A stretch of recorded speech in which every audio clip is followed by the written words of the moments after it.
Halo, jumpa lagi kita dengan editorial podcast 9. Kali ini editorial podcast 9 akan membahas mengenai pengaturan dan pelaksanaan hukum tanah. Sebelumnya, saya ingin mengingatkan kembali, tegakkan hukum dan berikan keadilan. Apakah Anda pernah mengurus soal tanah ke BPN, yaitu Badan Pertanahan Nasional? Kalau Anda pernah mengurus ke sana, Anda pasti tahu betapa ruwetnya mengurus urusan tanah di Indonesia ini, khususnya di kota besar. Untuk menentukan tanah kita saja sudah begitu susah.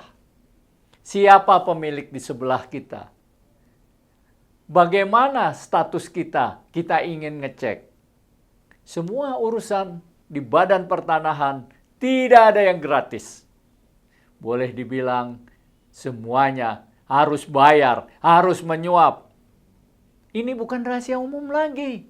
Semua orang tahu, rakyat tahu bahwa salah satu instansi yang paling korup di dalam praktek sehari-hari antara lain BPN ini.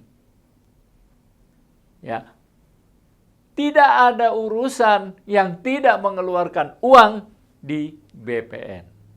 Kalau itu resmi masuk pemerintah, tentu kita rela. Tapi kalau masuk ke dalam kantong oknum, tentu kita murka, kita marah. Tapi ini sudah sistematis di sana. Dari tingkat yang rendah sampai yang tingkat tinggi sudah terjadi seperti itu. Nah, ini khusus untuk rakyat kelas bawah dan kelas menengah.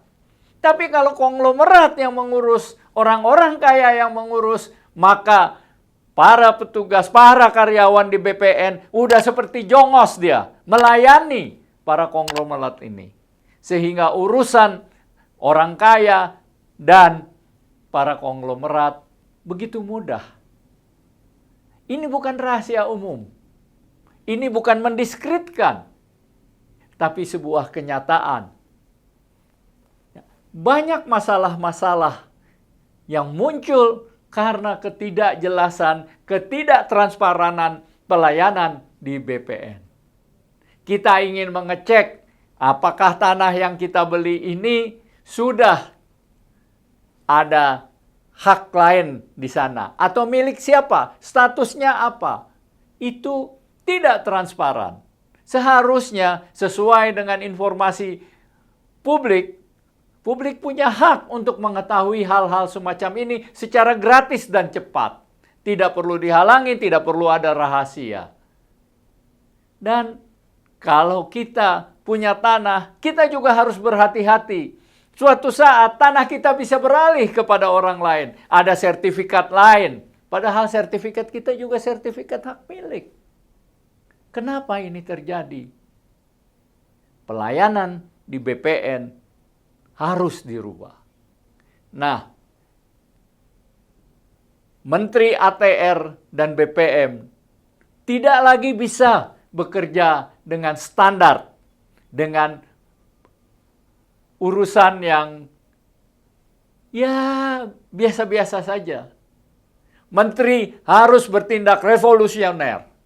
Tanpa itu, jangan harap urusan pertanahan di Indonesia bisa beres. Kasus pagar laut, kasus salah gusur di pengadilan atas perintah pengadilan di Bekasi, dan sebagainya. Itu berpusat kepada BPN. Kita menghargai karyawan-karyawan BPN yang berdedikasi, yang berjuang, dan bekerja demi Indonesia. Tapi kita tidak menutup mata dan kita berani mengatakan kepada karyawan-karyawan yang korup itu harus segera ditindak. Tanpa masalah tanah ini beres, Indonesia akan sulit maju. Dan yang akan menjadi korban seperti biasa adalah rakyat. Kami menghimbau kepada Menteri ATR dan BPN, Gusron Wahid, untuk jangan ragu-ragu, jangan setengah-setengah, jangan bekerja seperti biasa. Bereskan semua. Nggak usah khawatir tidak ada karyawan yang akan membantu BPN. Kalau sebagian besar ditindak. Bikin pelayanan menjadi transparan. Bikin semua karyawan membuat fakta integritas. Dan kalau ada yang melanggar, langsung dipecat aja. Nggak usah ragu-ragu. Inilah momentum untuk membereskan problem petanahan. Undang-undangnya mungkin ada problem, tapi tidak seberapa dibanding dengan pelaksanaan di lapangannya. Jadi, sekali lagi, bongkar habis-habisan sampai ke akar-akarnya korupsi yang ada di BPN. Bongkar pula sistem atau mafia yang ada di sana. Podcast 9 berkeyakinan dengan tindakan tegas menyeluruh, BPN akan menjadi bersih dan rakyat akan menikmati hasilnya. Demikian editorial Podcast 9. Saya Wina Armada Soekardi. Jangan lupa tegakkan hukum, berikan keadilan.